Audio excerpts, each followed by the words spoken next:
Bonjour tout le monde. J'ai fait un premier essai avec ma caméra. Bon, ça n'a pas marché apparemment. Maintenant, je refais un deuxième essai. Je voudrais bien que ceux qui me voient et qui m'entendent m'écrivent au moins un commentaire pour que je sache si vous me voyez et vous m'entendez. Sur Facebook, non pas sur Messenger.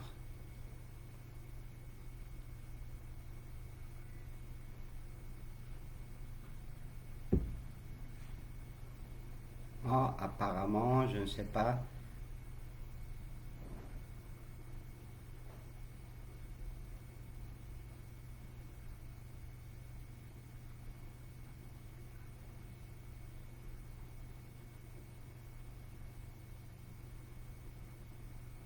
Je ne vois rien du tout pour le moment.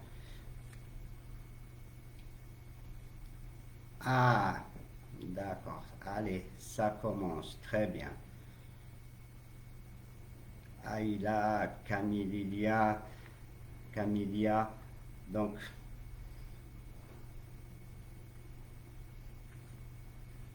ça ne fait rien si on est un peu en retard, un peu décalé aujourd'hui. C'est la première séance. Bon, on va, on va s'habituer. Après, ça marchera mieux de toute façon. Voilà. Je vais essayer de patienter un petit peu le temps de laisser les gens se connecter et de commencer à voir.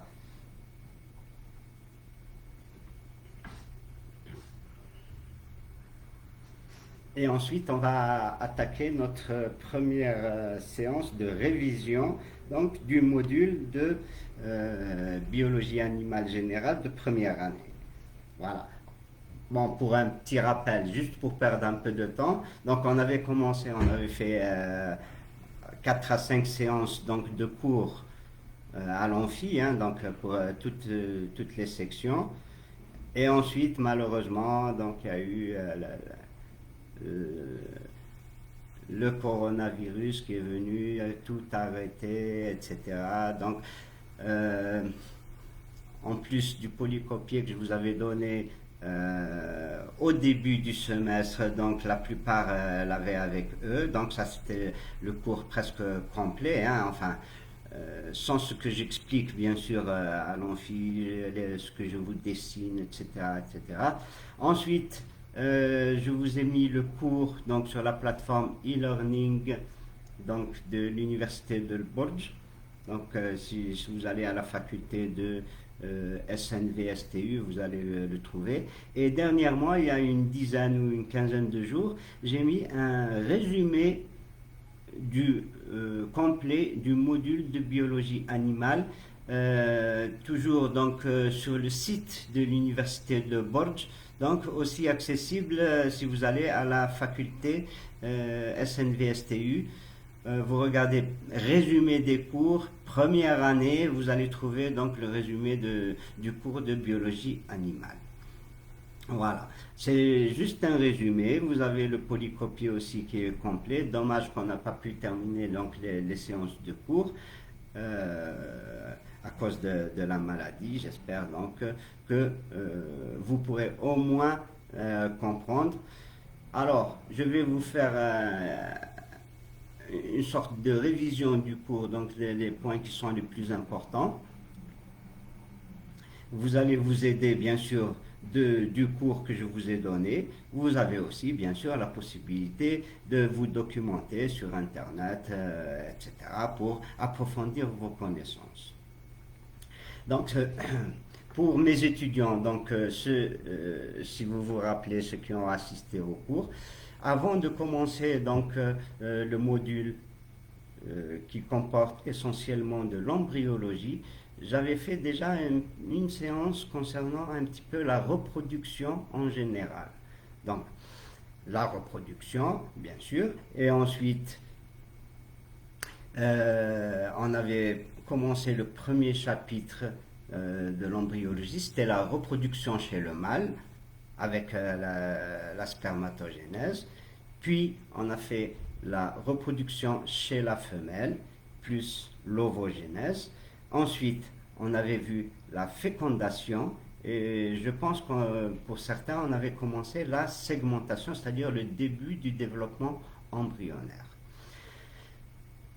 Donc, pour un rappel, ce qui est important donc de connaître en reproduction chez les animaux, donc on avait dit qu'il y avait différentes manières pour les animaux de se reproduire.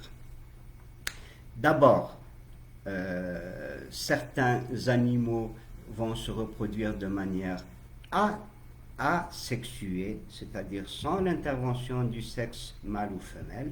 Et deuxièmement, la deuxième manière qui est la plus courante, qui existe chez beaucoup d'espèces animales, donc c'est la reproduction sexuée, c'est-à-dire qu'il y a deux sexes, le sexe mâle, le sexe femelle. Donc, pour la reproduction asexuée, ça concerne un certain petit nombre d'espèces animales, certains animaux. On avait vu le ver de terre, qui va se reproduire de manière asexuée. On avait vu des espèces marines qui vont se reproduire de manière asexuée. L'individu n'est ni mâle ni femelle. Il n'a pas d'appareil reproducteur mâle ou d'appareil reproducteur femelle. Il n'a pas de gamète mâle, gamète femelle, c'est-à-dire pas de spermatozoïdes, pas d'ovocytes, pas d'ovules, et il se reproduit directement, donc de manière asexuée, soit qu'il se divise, comme par la scissiparité, soit une division simple, soit un bourgeonnement, donc ça dépend, il existe différentes manières. Nous, ce qui nous intéresse, bien sûr, c'est qu'il y a une reproduction sexuée chez pas mal d'autres espèces. Donc, qu'il faut intervenir deux sexes, mâle et femelle. Le sexe mâle possède donc un appareil reproducteur mâle qui produit donc des cellules sexuelles mâles. Deuxièmement, le sexe femelle possède un appareil sexuel reproducteur femelle qui produit des cellules sexuelles femelles. Ensuite, il y a la rencontre des cellules sexuelles mâles et des cellules sexuelles femelles. Après, il y a la fécondation qui va mettre en commun ces deux cellules sexuelles et en particulier leur matériel génétique, donc le noyau, et qui va permettre d'obtenir un nouvel individu. À côté de cette reproduction, donc, où il existe le mâle et la femelle, et les sexes sont séparés, c'est-à-dire, si vous vous rappelez, le sexe mâle est différent du sexe femelle, ce sont ce qu'on appelle des espèces gonocoriques. Des espèces gonocoriques où l'appareil sexuel mâle est porté par l'individu mâle, l'appareil sexuel femelle est porté par l'individu femelle. Donc, gonocorique, c'est-à-dire que les deux sexes sont séparés. À côté, il y a bien sûr toujours en biologie, toujours dans la nature, il y a des exceptions où, par exemple, certaines espèces très très rares, on peut trouver l'individu mâle et femelle en même temps, le sexe mâle et femelle en même temps chez le même individu. Ça s'appelle des espèces hermaphrodites. Comme par exemple, le plus connu de tous, tout le monde le connaît, c'est l'escargot. Donc l'escargot, tous les escargots, donc tous les individus portent à la fois le sexe mâle et le sexe femelle. Donc ce sont des espèces hermaphrodites. Donc les autres étaient des espèces gonocoriques, les sexes sont séparés, et les hermaphrodites portent à la fois le sexe mâle. Par exemple, ceci existe beaucoup, les espèces hermaphrodites existent beaucoup chez les végétaux, mais très peu chez les animaux. Voilà, que ce soit chez les végétaux, que ce soit des individus qui sont en même temps mâles et femelles, ou bien dans le même individu, la fleur porte l'appareil génital mâle et femelle. Donc, pour continuer, quand on a affaire à des espèces gonocoriques, c'est-à-dire les sexes sont séparés, donc le mâle et la femelle, généralement, enfin la plupart du temps, chez ces espèces-là, on va voir qu'il y a un dimorphisme sexuel. Alors, dimorphisme sexuel, sexuel donc sexe, dimorphisme de forme. C'est-à-dire, c'est très simple, c'est la plupart des animaux, quand vous voyez le mâle, vous reconnaissez le mâle tout de suite, parce qu'il y a des caractéristiques, hein, de forme sexuelle. Chez le mâle, on a une certaine forme sexuelle. Souvent, on peut voir l'appareil génital mâle chez le mâle et on peut voir l'appareil génital femelle chez la femelle, de forme. Donc, maintenant, chez des espèces où, par exemple, on ne peut pas très bien distinguer le mâle de la femelle, on va toujours voir, par exemple, chez certains oiseaux, on va voir que la couleur, le mâle possède certaines couleurs, la femelle possède d'autres couleurs. D'accord? Donc, chez d'autres espèces, on va voir la taille. Le mâle est plus grand que la femelle est plus petite, plus fine. Par exemple, vous voyez aussi toujours chez certains oiseaux, vous allez voir que le mâle, il peut chanter de manière très particulière, très précise, etc. Et la femelle ne chante presque pas. Donc, on peut distinguer comme ça, dans le dimorphisme sexuel, on peut distinguer donc le mâle de la femelle donc grâce à certaines caractéristiques. Soit on peut voir direct chez l'être humain, chez les mammifères en général, on peut voir l'appareil reproducteur mâle, donc tout de suite on reconnaît le mâle, et la femelle aussi, c'est la même chose. Donc chez d'autres espèces, c'est soit la taille, soit la couleur, la chanson, le comportement, etc., qui nous permettent donc de reconnaître les individus mâles et les individus femelles. Alors, une fois qu'on a vu donc ces généralités sur la reproduction, généralement donc la reproduction sexuée se fait quand une cellule sexuelle mâle rencontre une cellule sexuelle femelle.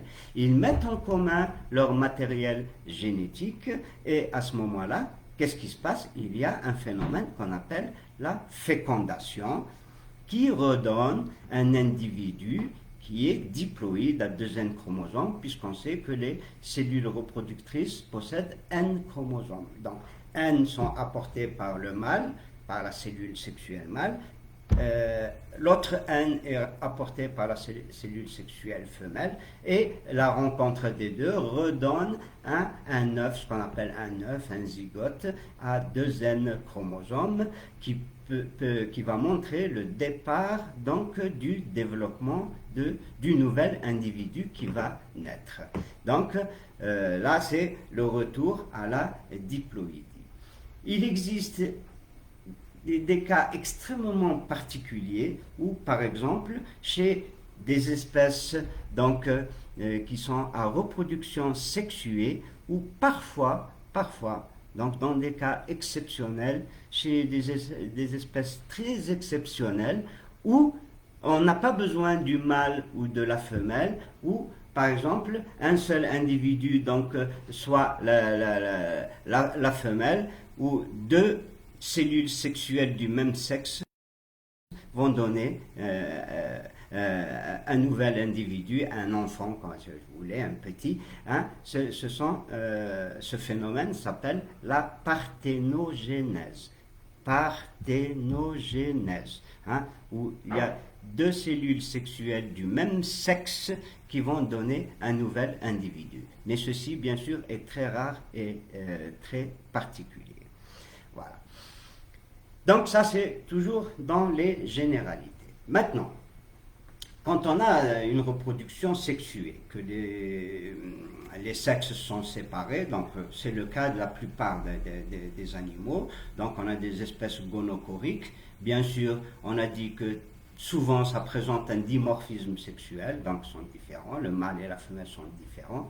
Alors, comment va se faire la reproduction? La reproduction, donc, elle peut se faire grâce à un phénomène qu'on appelle la fécondation. La fécondation, donc, c'est la rencontre de la cellule sexuelle mâle et la cellule sexuelle femelle. Alors, cette fécondation, donc, elle peut se faire de différentes manières, bien sûr. Alors, soit, par exemple, comme aussi dans le cas, par exemple, des mammifères, c'est l'appareil génital mâle. Donc, l'appareil génital mâle va pénétrer, donc, grâce à un organe de reproduction, il pénètre à l'intérieur de l'appareil génital femelle et dépose les cellules sexuelles mâles dans l'appareil génital femelle. Donc, on aura une fécondation interne. La fécondation va se faire dans l'appareil, dans le tractus génital femelle. Ça, c'est très courant. Chez d'autres espèces, par contre, ces espèces vont vivre toujours dans l'eau. Qu'est-ce qu'il va se passer? Donc, la fécondation pourra se faire à l'extérieur, en dehors de l'appareil génital femelle. C'est ce qu'on appelle la fécondation externe. Qu'est-ce qui se passe dans ce cas? C'est généralement des espèces qui vivent dans l'eau, hein, dans l'eau de mer, dans l'eau des lacs, des rivières, etc. Ça ne se fait pas à l'extérieur parce que les cellules sexuelles risquent de mourir tout de suite. Donc ça se fait dans l'eau. Alors, la femelle, elle va déposer un paquet, un groupe d'œufs, des œufs, et au lieu qu'il y ait, elle va les déposer sur un rocher, dans l'eau, sur une plante, sur un support, au fond de l'eau. Et le mâle va venir, et au lieu qu'il y ait donc un accouplement entre le mâle et la femelle, le mâle va reconnaître les œufs, et qu'est-ce qu'il va faire? Il va déposer donc les spermatozoïdes, la semence, ce qu'on appelle le sémen, la semence, donc sur ce groupe, sur ce paquet d'œufs. Et les spermatozoïdes vont rentrer et féconder les ovocytes, les ovules, donc déposés par la femelle. Ceci est une fécondation externe. Voilà. Donc, fécondation interne ou fécondation externe. Si elle est externe, c'est dans l'eau. Dans l'eau, comme par exemple les poissons, par exemple les batraciens. Donc, il y a beaucoup d'espèces animales comme ça qui vont se reproduire de la manière de la fécondation externe. Voilà. Ensuite, le développement embryonnaire. Le développement embryonnaire, il va se faire où?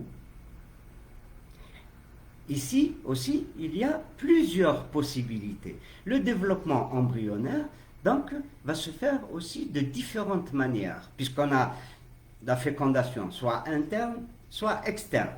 Donc, ça va être de différentes manières. Donc, qu'est-ce qui va se passer?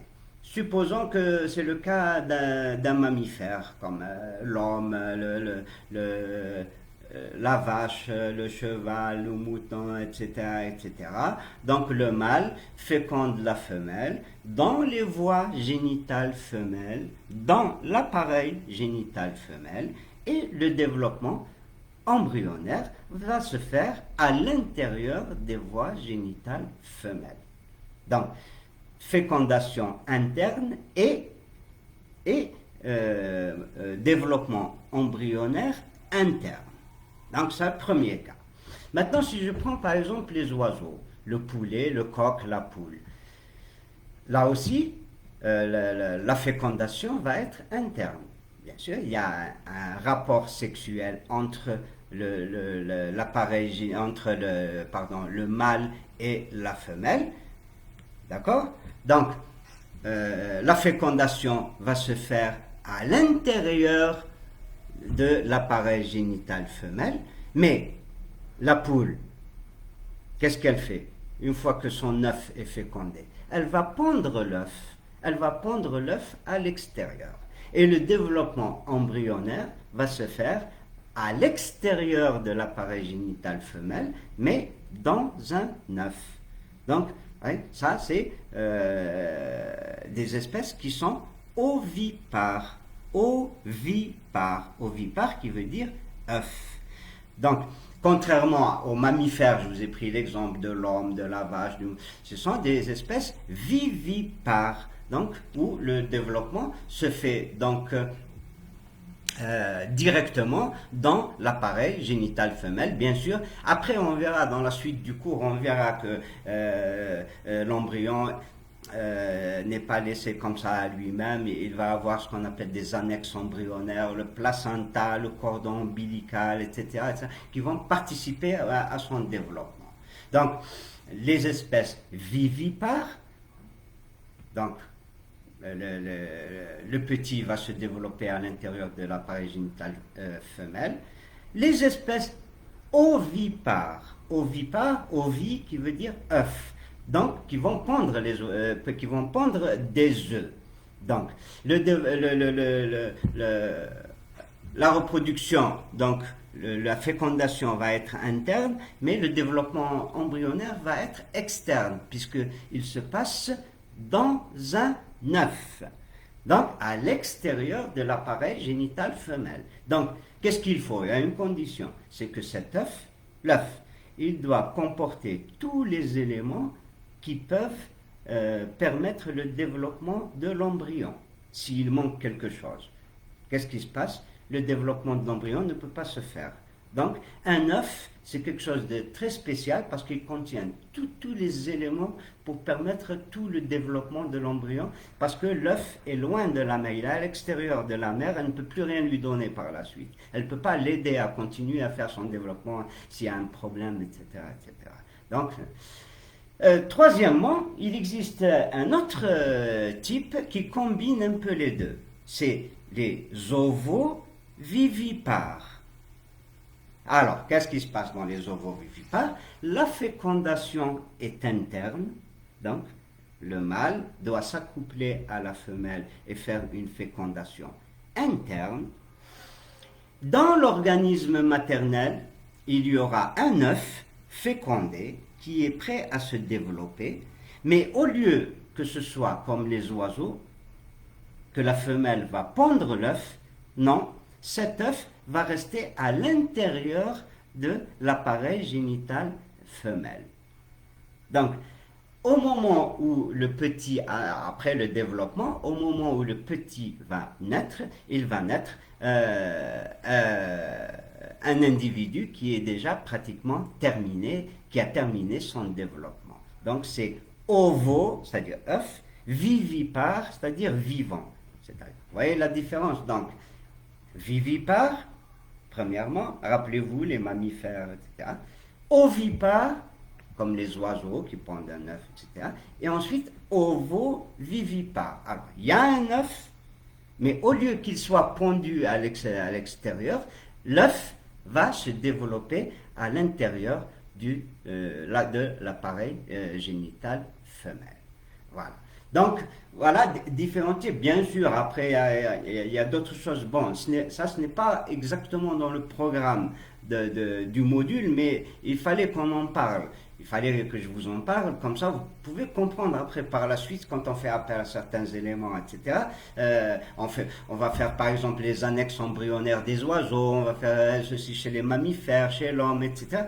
Comme ça vous pouvez comprendre un petit peu parce que vous êtes en première année, vous n'avez pas encore des notions donc de la biologie du développement, donc ça va vous servir par la suite et il fallait que je vous explique ça dans un premier temps. Donc, alors, pour compléter un petit peu donc cette première partie qui est des généralités uniquement sur la reproduction, donc on a vu les niveaux de reproduction, on a vu, etc., la fécondation, le développement, etc.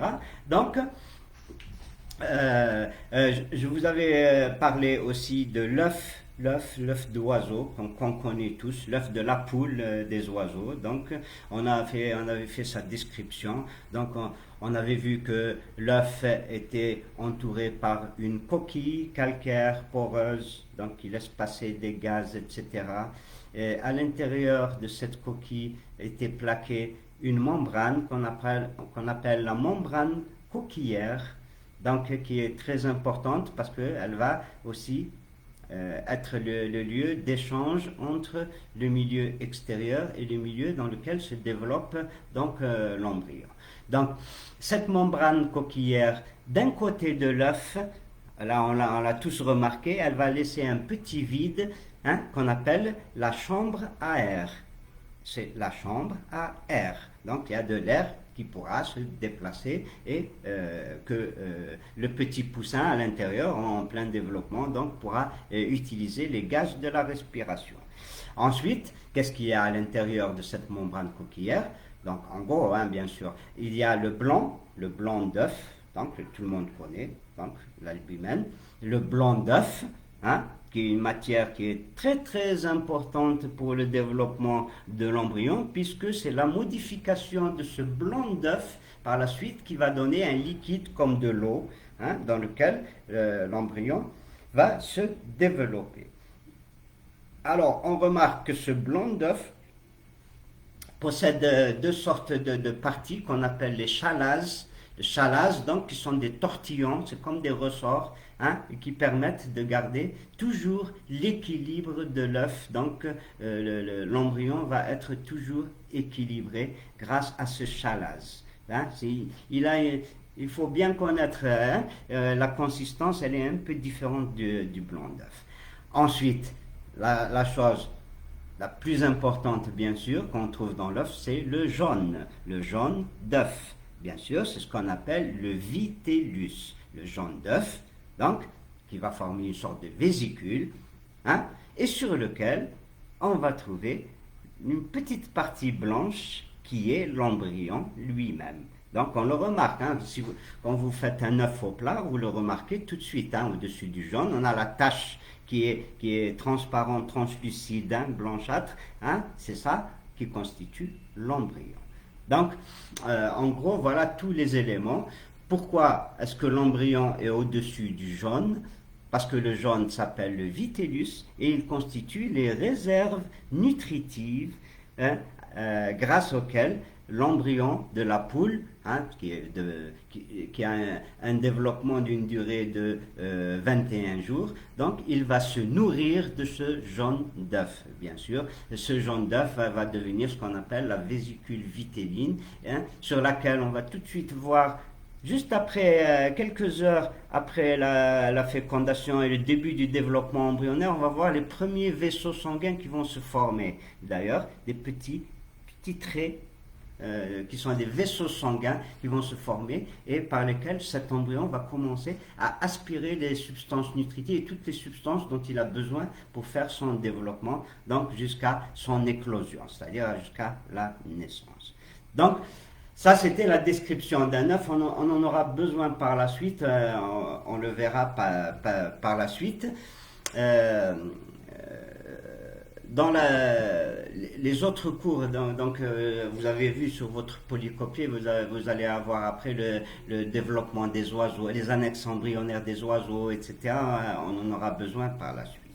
Donc, si on se place maintenant dans le module lui-même, donc dans la partie embryologie, donc la première partie concerne la reproduction chez le mâle. Et ensuite, la reproduction chez la femelle. Donc, la reproduction chez le mâle est un peu différente, bien sûr, c'est normal, que la reproduction chez la femelle. Et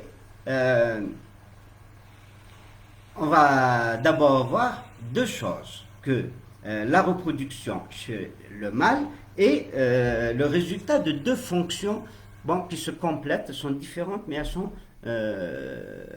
différentes. La première fonction, c'est l'hormonogénèse, donc la formation, la fabrication d'hormones. Donc la reproduction chez le mâle, mais aussi chez la femelle, mais là on commence par le mâle. Donc elle est sous l'influence de l'hormonogénèse, c'est-à-dire que l'individu mâle va produire certaines hormones spécifiques qui vont permettre d'assurer donc sa reproduction. Deuxième chose, donc qui est très importante, donc attendez, si on dit hormonogénèse, rappelez-vous, ça veut dire Si c'est des hormones, ça veut dire que ce sont des glandes qui vont produire les hormones. D'accord? Donc, on verra les différents types de glandes après qui vont intervenir donc, dans cette production d'hormones. Deuxième chose donc, qui est très importante, bien sûr qui est aussi c'est primordial donc, chez le mâle, c'est la production des cellules sexuelles mâles, la production des spermatozoïdes. Et ce phénomène s'appelle la spermatogénèse, la formation des spermatozoïdes. Donc, reproduction chez le mâle sous l'influence de deux phénomènes, l'hormonogénèse et la spermatogénèse. Pour l'hormonogénèse, il faut des glandes qui vont fabriquer ces hormones, il n'y a pas de problème.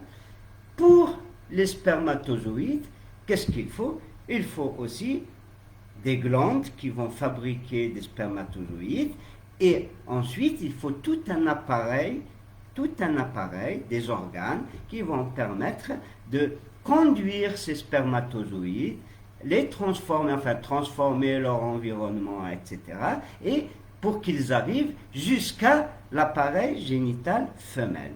Donc, cet ensemble donc, d'organes, de conduites, etc., de glandes et tout, qu'est-ce que ça s'appelle? L'appareil génital mâle ou appareil reproducteur mâle. Voilà. Donc, ça c'est des choses qui sont essentielles. On retient donc, en résumé, on retient donc que chez le mâle, la reproduction est sous l'influence de deux choses. La fabrication des hormones, la production des hormones, et la production des spermatozoïdes. Pour la production des hormones, donc, ce sont des glandes endocrines. Pour la production des spermatozoïdes, c'est tout un appareil génital mâle. Alors, cet appareil génital mâle, après pour les hormones, on verra par la suite. Hein, donc, pour l'appareil génital mâle, qu'est-ce qu'il y a? Il y a deux choses essentielles. Il y a une partie qui va fabriquer les spermatozoïdes et les stocker. On va les fabriquer. Deuxième des choses, il va y avoir une série donc de canaux, etc., de tubes, qui va éliminer, c'est-à-dire vers l'extérieur, ces spermatozoïdes. Et ensuite, il va y avoir un appareil, un organe qui va permettre le rapport sexuel pour déposer les spermatozoïdes à l'intérieur des voies génitales femelles. Si ça ne peut pas arriver, il n'y aura pas de reproduction. Donc, il ne s'agit pas de produire des spermatozoïdes et les laisser là, qu'ils sont dans leur coin. Non.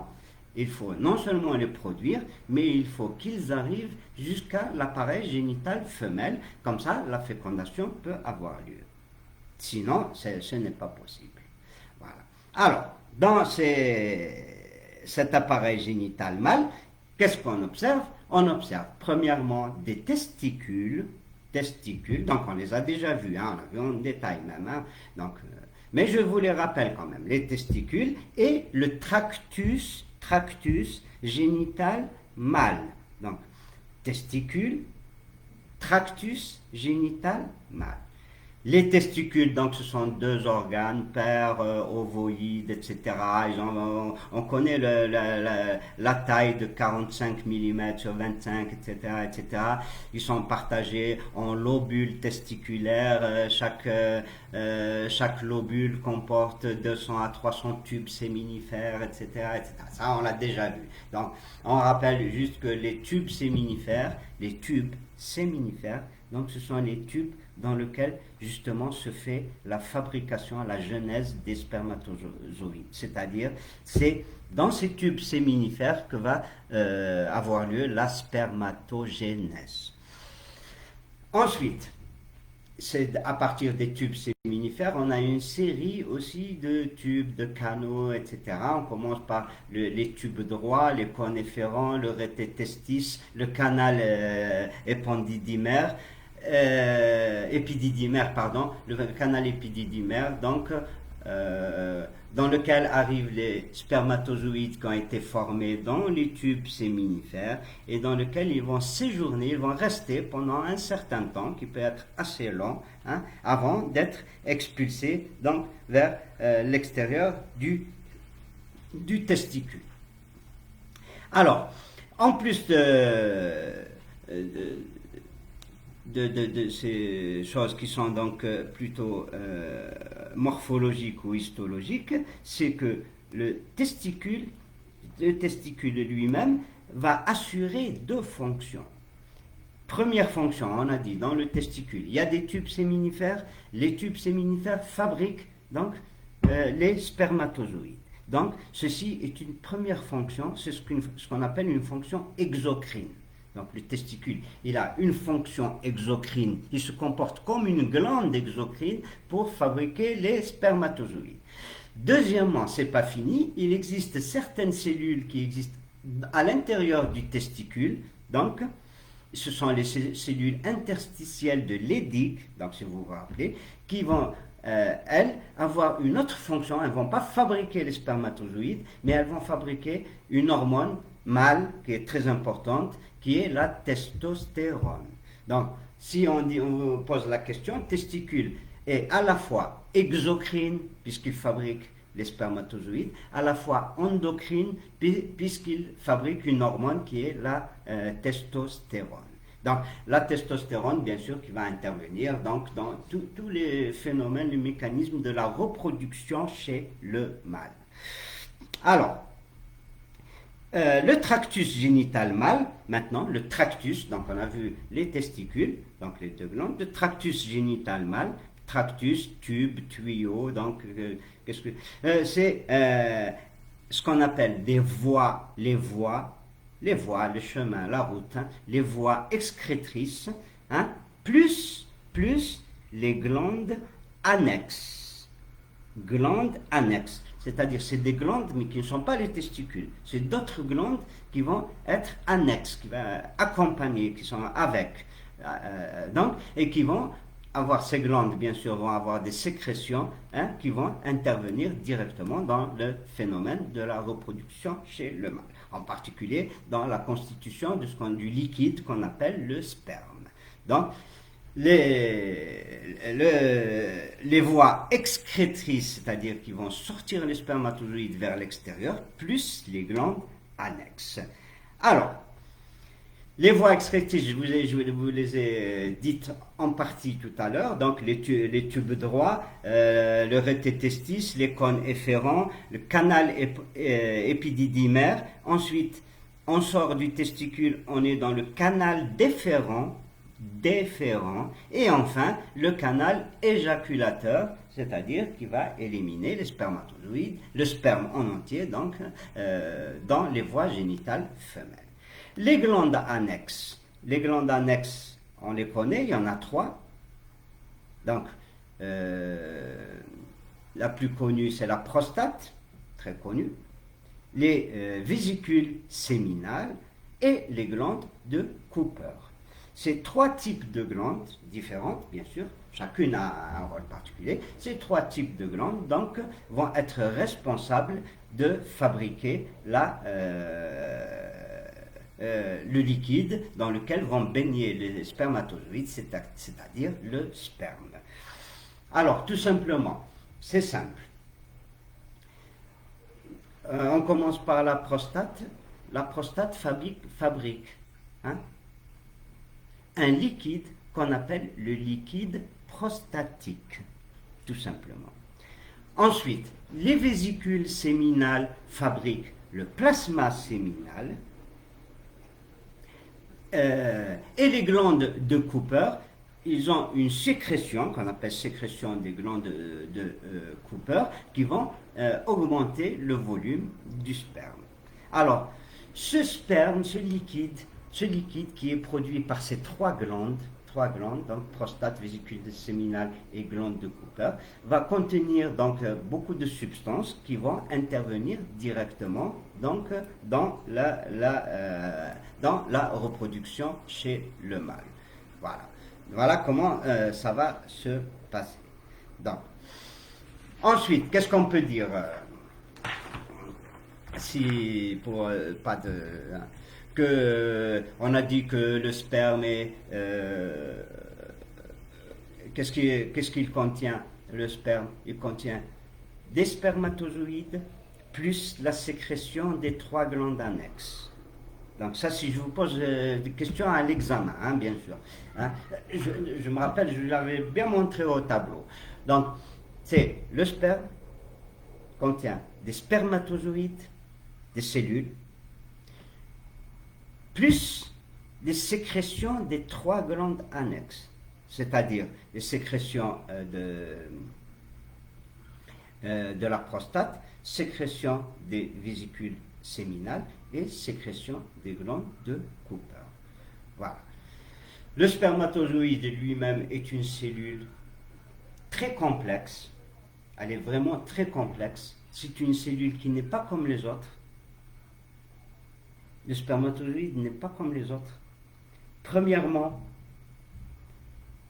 parce que le spermatozoïde, déjà dans son noyau, il ne comporte que N chromosomes, c'est-à-dire la moitié des chromosomes de l'espèce. Déjà, première des choses qui est exceptionnelle. Toutes nos autres cellules du corps, hein, toutes nos autres cellules du corps, les cellules somatiques, donc comportent donc 2 N chromosomes, c'est normal comme ça. Tandis que les spermatozoïdes, bien sûr, à partir de la méiose, même les stades de formation du spermatozoïde qui sont juste avant eux aussi sont à N chromosomes, c'est-à-dire à partir du spermatocyte de deuxième ordre, spermatocyte 2. Donc le spermatozoïde est spécial, il comporte N chromosomes. Deuxièmement, c'est une cellule qui est complètement destinée à la reproduction. C'est-à-dire, si elle est destinée à la reproduction, c'est parce que, premièrement, elle peut se déplacer. Si elle se déplace, ça veut dire que c'est une cellule qui est allongée, elle n'est pas arrondie, c'est-à-dire qu'elle ne peut pas bouger, elle est d'abord allongée, c'est-à-dire qu'elle a une forme donc, qui lui permet le déplacement. Deuxièmement, elle possède ce qu'on appelle un flagelle, la queue, hein, le flagelle, la queue du spermatozoïde qui lui permet de se déplacer. Ensuite, elle possède une sorte de moteur qui va permettre de bouger ce flagelle, de faire travailler le flagelle, donc qui est la pièce intermédiaire, qui est importante parce qu'elle est très riche en mitochondries. Et ces mitochondries, bien sûr, à quoi servent les mitochondries? Elles vont fabriquer de l'énergie et cette énergie va permettre donc à servir une sorte de carburant pour le moteur du flagelle. Voilà. Alors, dernière des choses, donc, au niveau de la tête du spermatozoïde, donc en plus du noyau qui possède N chromosomes, alors, qu'est-ce qu'il y a? Il y a ce qu'on appelle l'acrosome. Acrosome. L'acrosome, c'est une vésicule qui est à l'avant, tout à fait à l'avant. Hein. C'est une vésicule. Qu'est-ce qu'elle contient? Elle contient des enzymes. Voilà. Alors, à quoi vont servir ces enzymes? Tout simplement, les enzymes vont servir au moment de la fécondation. Cet acrosome va éclater, va s'ouvrir, il va libérer les enzymes. Qu'est-ce qu'elles vont faire les enzymes? Elles vont faire leur travail, elles vont digérer, hein, elles vont détruire la membrane pellucide. Ah, qu'est-ce que c'est que la membrane pellucide? Alors la membrane pellucide, c'est une sorte de membrane, donc qui n'est pas une membrane plasmique, hein, elle est différente, elle est plus épaisse, etc. Donc qui protège l'ovocyte. Donc, cette membrane, donc, étant plus épaisse, etc., elle n'est pas facile donc, pour être pénétrée. À ce moment-là, les enzymes contenues dans l'acrosome vont permettre de commencer à détruire cette membrane pellucide pour que le spermatozoïde qui va féconder l'ovocyte, hein, il va faire une sorte de trou, voilà, tout simplement. C'est pas, je vous l'explique comme ça, hein, c'est pour que vous compreniez, mais il va essayer de détruire donc cette membrane pellucide à un endroit particulier pour qu'il puisse pénétrer à l'intérieur de l'ovocyte. Sinon, la fécondation n'est pas possible. Mais alors, si c'est des enzymes, cet acrosome, comment ça se fait que le spermatozoïde n'ouvre pas son acrosome quand il est dans le vagin ou bien dans l'utérus ou les trompes de Fallope, etc. Donc, il risque de se détruire, les enzymes vont sortir et quand il arrive, il n'aura plus d'enzymes. Alors que, quand je vous ai dit tout à l'heure, les spermatozoïdes vont rester au niveau de l'épididyme pendant un certain temps, qu'est-ce qui va se passer? Les spermatozoïdes vont être décapacités. Alors, décapacités, c'est-à-dire on leur enlève leur capacité à féconder.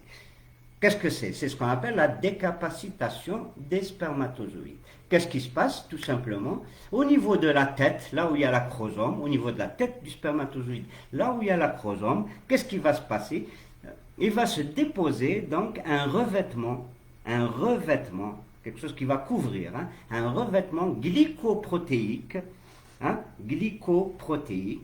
qui va protéger cet acrosome jusqu'à ce que le spermatozoïde arrive jusqu'à l'ovocyte. Voilà comment ça va se passer. Alors, tant que l'acrosome est protégé, donc il n'y a pas de problème.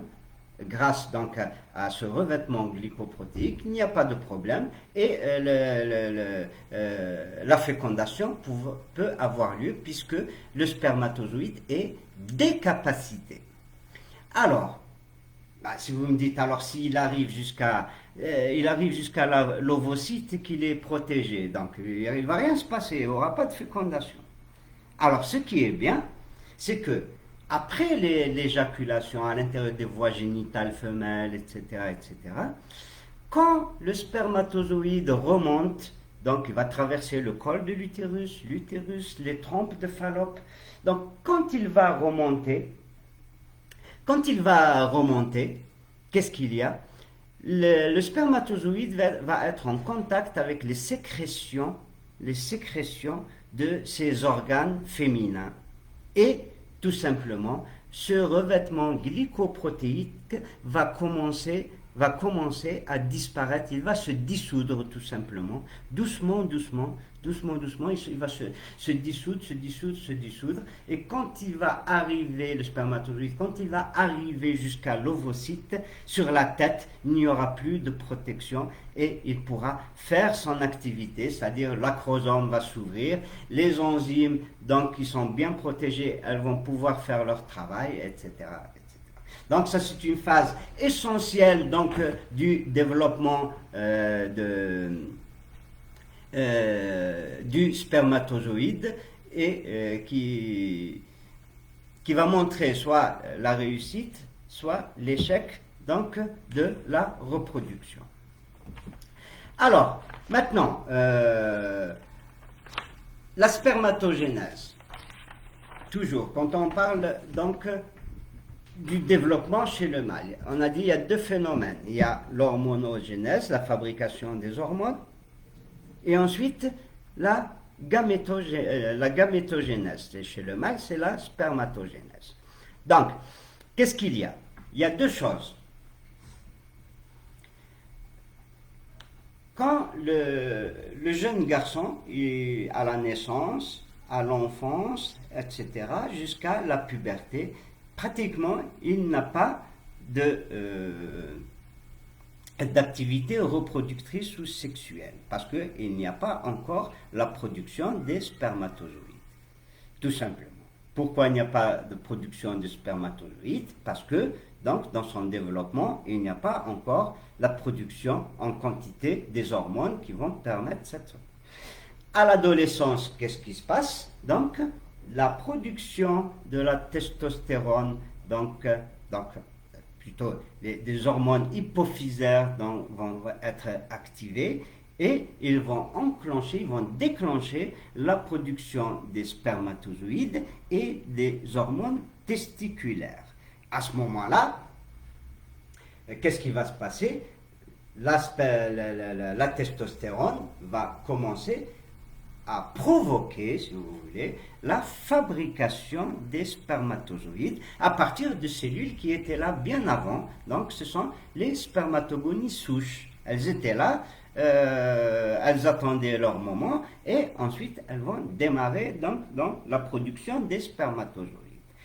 D'un autre côté, à l'adolescence, donc ça c'est un caractère sexuel fondamental, hein, donc primaire, fondamental, formation des spermatozoïdes. D'un autre côté, qu'est-ce qui va se passer? Il va y avoir l'apparition, grâce à cette testostérone, etc., il va y avoir l'apparition de d'autres caractères sexuels secondaires, donc qui vont accompagner la production des spermatozoïdes. Tout le monde connaît les caractères sexuels secondaires. Qu'est-ce que c'est? Chez l'adolescent, donc, par exemple, la voix elle commence à devenir plus grave que la voix d'un enfant, les muscles longs du corps vont commencer à se dessiner, le bassin va se rétrécir, tandis que les épaules, la poitrine va s'élargir, etc. Donc, il y a aussi, bien sûr, ce qu'on connaît tous, c'est l'adolescent, après son caractère va changer, il n'y a rien qui va lui plaire, il n'y a rien qui va pas vivre en société comme ça, comme tout le monde. Heureusement que ça dure juste un certain temps jusqu'à ce que cette phase soit dépassée, et c'est tout. Donc, il va apparaître donc ces caractères sexuels secondaires, bien sûr. Il va avoir des petits poils à la moustache, à la barbe, etc. Le petit duvet qui va commencer à pousser. Les poils du corps aussi vont commencer, du milieu du corps, etc., vont commencer à pousser. Donc, tout ça, ça rentre dans les caractères sexuels secondaires.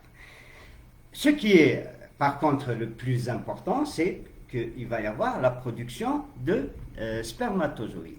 Cette production de spermatozoïdes, donc, je vous l'ai dit tout à l'heure, elle vient d'où? Elle vient tout simplement de cellules souches. Souches, ça veut dire les premières. Elles étaient là depuis longtemps, depuis la constitution des testicules, et elles étaient là, et elles attendent leur moment. Sous l'influence de la testostérone, à la puberté, qu'est-ce qui se passe? Ces spermatogonies souches, qui sont des cellules à 2 N chromosomes, hein. Donc on est encore dans les cellules à 2 N chromosomes, on n'a pas encore atteint elles vont commencer à se diviser. Elles vont donner, quand chaque spermatogonie souche, donc c'est la poussière sombre, on appelle les poussières sombres, AD, A dark, donc à 2 N chromosomes. Chacune va se diviser, et qu'est-ce qu'elle va donner? Elle va redonner une AD, comme elle était elle, et une autre, une deuxième, qui est une AP, spermatogonie poussiéreuse pâle, P, AP. Donc, elle redonne une dark, et elle va donner une nouvelle qui est une pâle. Voilà. Donc, chaque spermatogonie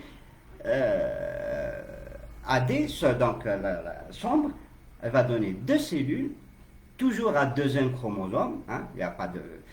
Une autre dark et une nouvelle pâle. La dark, qu'est-ce qu'elle va faire? Elle va rejoindre les anciennes qui étaient. Hein, donc une redonne une, donc il n'y a ni moins ni plus. Tandis que la pâle, c'est elle qui va continuer à se diviser. Elle va continuer à se diviser. Qu'est-ce qu'elle va donner? Elle va donner 2 spermatogonies B, maintenant, pas A, B croutelleuses. Donc 2 spermatogonies B croutelleuses. Donc je récapitule. La AD, la AD va donner une AD et une AP. La AP va donner donc 2 spermatogonies B croutelleuses, toujours 2 N chromosomes. Donc, ces B croutelleuses, qu'est-ce qu'elles vont faire? Elles vont se diviser pour donner donc 2 spermatocytes 1 de premier ordre, toujours à 2 N chromosomes. Là, on est encore à 2 N chromosomes. Donc, voilà. Donc, AD donne AD plus AP. AP donne 2 B croutelleuses. Et la baie coutelleuse donne deux spermatocytes de premier ordre, c'est spermatocyte 1. Voilà. On est toujours, donc, toute cette phase de différentes divisions, des A, D, B, etc., c'est la phase de multiplication. Donc, les spermatogonies donc, vont subir d'abord une phase de multiplication qui permet donc d'augmenter leur nombre. Les spermatocytes 1, maintenant, ils vont subir une nouvelle phase qui n'est pas multiplication, elles ne vont pas se multiplier, ce qu'on appelle la phase d'accroissement. Donc, elles vont commencer à grandir. Et c'est ce qu'on appelle les oxocytes. Donc, spermatocytes 1 ou oxocytes qui ont évolué, tout simplement. Toujours deuxième chromosome, hein, on n'a pas encore. Alors, ensuite, ces oxocytes, une fois qu'ils ont accumulé des réserves, etc., qu'est-ce qu'ils vont faire? C'est là qu'ils vont subir donc la phase de maturation, c'est-à-dire ils vont commencer une phase qui est extrêmement importante, qui est la phase qu'on appelle la méiose. C'est la méiose. C'est-à-dire, qu'est-ce que c'est que la méiose? C'est très très simple. Méiose égale deux divisions successives, deux divisions l'une après l'autre. Une division réductionnelle, on va voir pourquoi réductionnelle, suivie d'une division équationnelle. Voilà, c'est ça la méiose. Mais ce qui est important, c'est qu'on passe de cellules de 2 N chromosomes à des cellules à N chromosomes. Voilà, tout simplement. Donc, bon, j'étais en train de lire les commentaires, c'est pour ça que, en même temps, je lis les commentaires, donc, après je répondrai. Hein. Donc, on passe donc de cellules à N chromosomes, à 2 N chromosomes, à des cellules à N chromosomes, donc, par un phénomène qu'on appelle la méiose. Alors, la méiose, qu'est-ce que c'est? C'est le passage, donc, des spermatocytes de premier ordre, spermatocyte 1, à des spermatocytes de deuxième ordre, tout simplement. Alors, de 2 N chromosomes à 1 chromosome. Première, donc, division qui est réductionnelle. Voilà, maintenant je vous explique. Réductionnelle, c'est-à-dire on réduit, on divise de moitié le nombre de chromosomes. C'est-à-dire de 2 N, on arrive à N.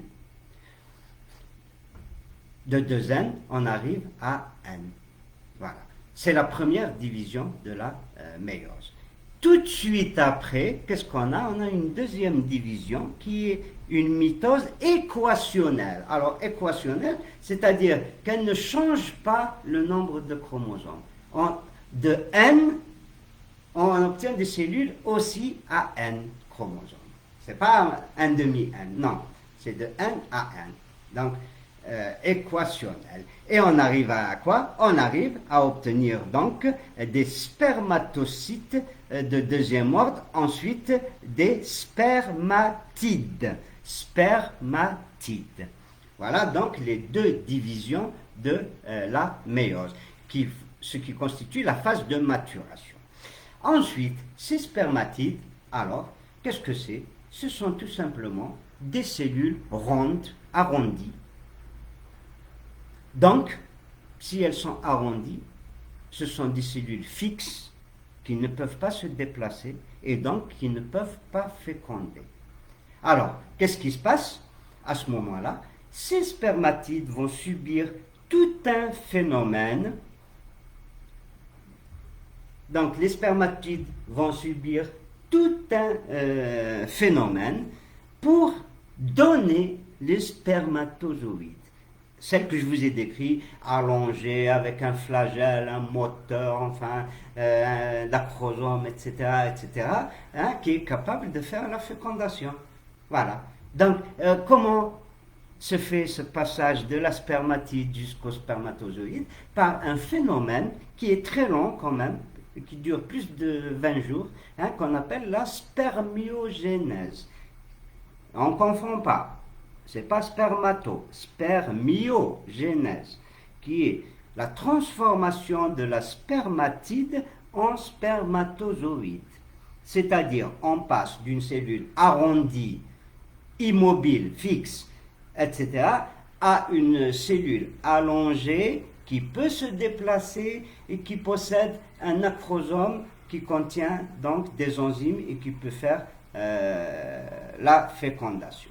Cette dernière phase, je vous ai dit, s'appelle la spermiogénèse. Il faut croire, elle est longue, je vous dis, elle dure 20-23 jours, donc elle est très longue parce que le cycle spermatogénétique chez l'homme, il est d'environ 74 jours. Le cycle entier, si vous voulez, il est d'environ 74 jours pour aboutir donc au spermatozoïde.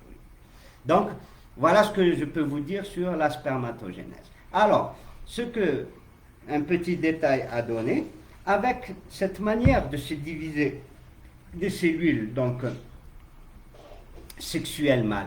Vous vous rappelez la première, la spermatogonie poussiéreuse sombre, la A dark, hein? Quand elle se divise la première fois, qu'est-ce qu'elle redonne? Elle redonne une A dark et une A pâle. La pâle, elle va arriver jusqu'au spermatozoïde. D'accord? Ok. Mais la A dark, elle va revenir.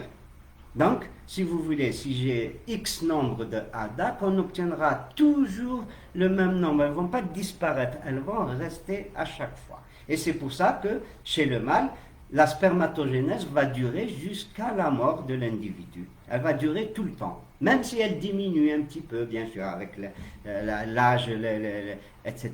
Mais elle va durer tout le temps et elle va rester jusqu'à ce que l'individu meure. Voilà. Et c'est différent de la femme où chaque ovogonie qui est utilisée une fois, elle est utilisée, ça y est, elle est finie, on n'en parle plus. Chez l'homme, non. La AD se divise en une AP, mais elle redonne une AD, elle se redonne elle-même. Donc c'est à chaque fois comme ça. Si on a un certain nombre, ils vont tout le temps rester. Attention, je dis tout le temps, mais doucement, doucement, ils vont commencer. Certains vont mourir hein, avec le temps, on va diminuer le nombre, etc. Après, bon, on pourra en reparler de ça. Voilà donc la spermatogénèse chez le mâle. Donc ça, on l'avait vu en détail. Je vous ai juste fait une séance de révision pour que vous vous rappelez les points sur lesquels je vais insister. N'oubliez pas l'épithélium séminifère, dans le tube séminifère.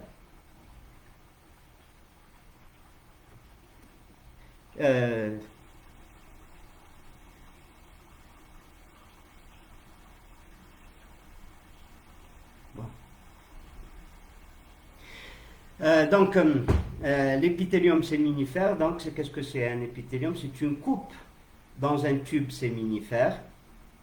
C'est une coupe dans un tube séminifère. Et on voit vers l'extérieur, donc, les spermatogonies. Vers l'extérieur, donc, c'est les plus anciennes. Et à l'intérieur, hein, doucement, doucement, vous avez vu les stades, hein, des spermatogonies, etc. Spermatocyte 1, oxocyte 2, et à l'intérieur, au milieu, on va trouver les spermatozoïdes. Donc c'est un tube, supposons que vous coupez un tube, quand vous regardez vers l'extérieur du tube, c'est les plus anciennes, et à l'intérieur du tube, dans la lumière, ce qu'on appelle la lumière, ce sont les nouvelles cellules, c'est-à-dire les spermatozoïdes. Elles sont dans la lumière. Alors, bien sûr, elles contiennent aussi les cellules de Sertoli. On en a parlé, les cellules de Sertoli, ce sont de grandes cellules qui servent de support aux cellules de la lignée germinale. Donc, la lignée germinale, donc aussi que je vous ai décrite, donc elles vont les supporter, les nourrir, les défendre, etc. etc. Donc,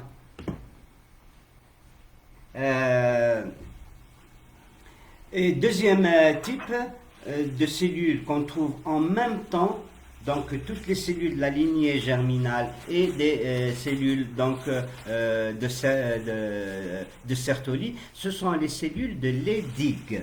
Leydig. Rappelez-vous les cellules de Leydig, je vous en ai parlé tout à l'heure, hein, on en a déjà parlé dans le cours, ce sont les cellules qui vont être responsables de la production de la testostérone dans le testicule. La testostérone qui est l'hormone sexuelle mâle.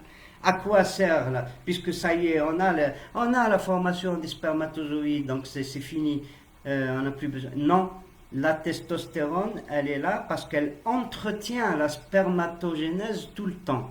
Donc il y en a toujours. Toujours, toujours. Bien sûr, elle va maintenir aussi beaucoup d'autres activités dans l'organisme, l'activité du mâle, hein, mais elle va aussi maintenir la production des spermatozoïdes tout le temps.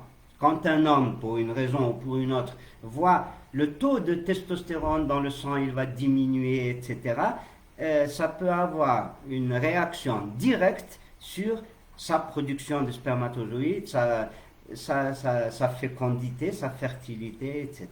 Ah, il peut devenir même stérile si le taux de testostérone n'est pas adéquat. Donc, pas de production de spermatozoïdes. Donc, vous voyez, donc, il en a besoin tout le temps, jusqu'à la mort, il y a toujours la formation de testostérone.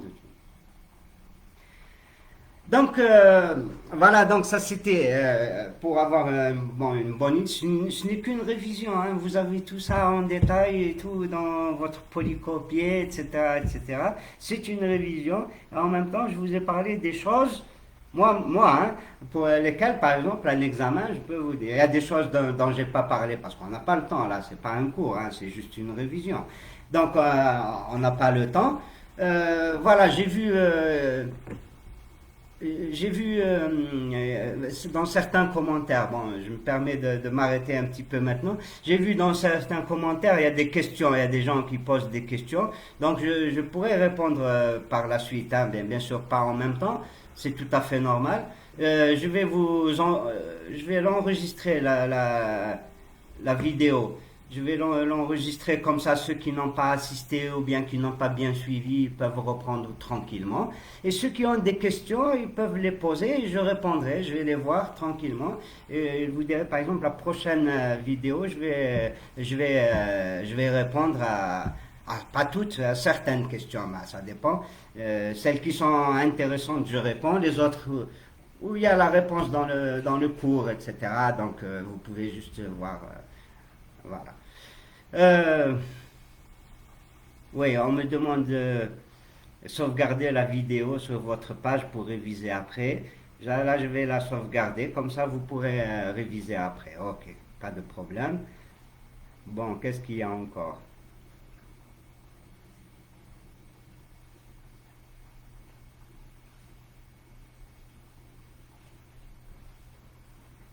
Je ne sais pas, j'ai pas compris, donc oui, on espère.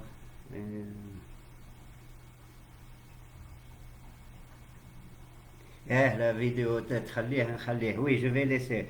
Je ne sais pas, répond à ma question. Qui c'est Mimi répond à ma question. Je ne sais pas, j'ai pas vu la question parce que ça défile, il y en a beaucoup. Il n'y a pas une question, ça marche. Donc,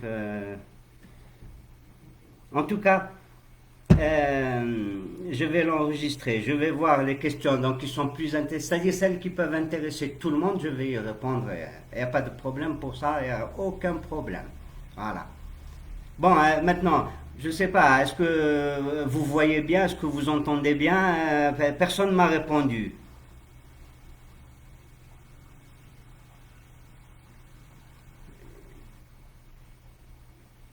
Est-ce que vous m'entendez, oui ou non? Est-ce que vous pouvez répondre? Est-ce que c'était clair donc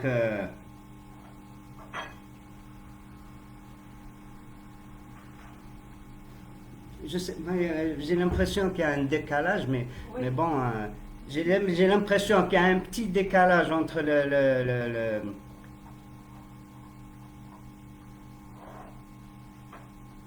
Ah, d'accord. Et Anna me répond oui, oui, ça va, etc. Donc, voilà, très bien. Non, non, mais comme ça, c'est. Voilà. Donc, comme ça, attendez, avant de partir, hein, il y a quelqu'un qui a dit oui, mais bon, ce n'est pas forcé. Alors, je vais vous faire une deuxième séance, si vous voulez, samedi. Donc, mercredi, jeudi, vendredi, samedi. Je vais vous faire une deuxième séance. Écoutez-moi, le samedi, donc peut-être à la même heure. Donc on va faire une deuxième séance.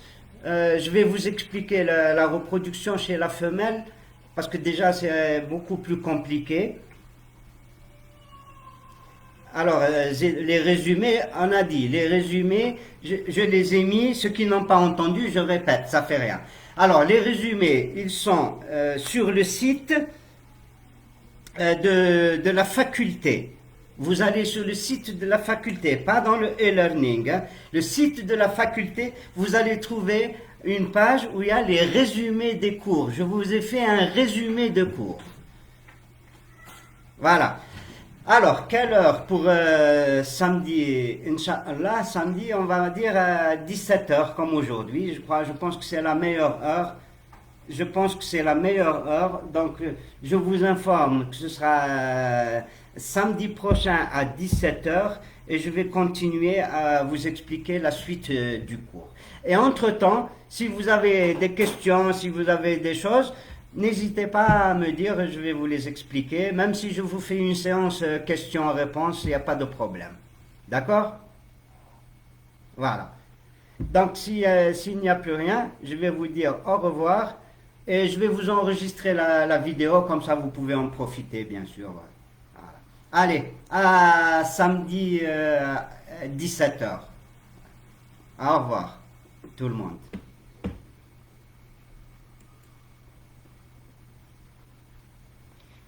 Bon, l'enregistrer ou la supprimer? Bon, je vais mettre terminé.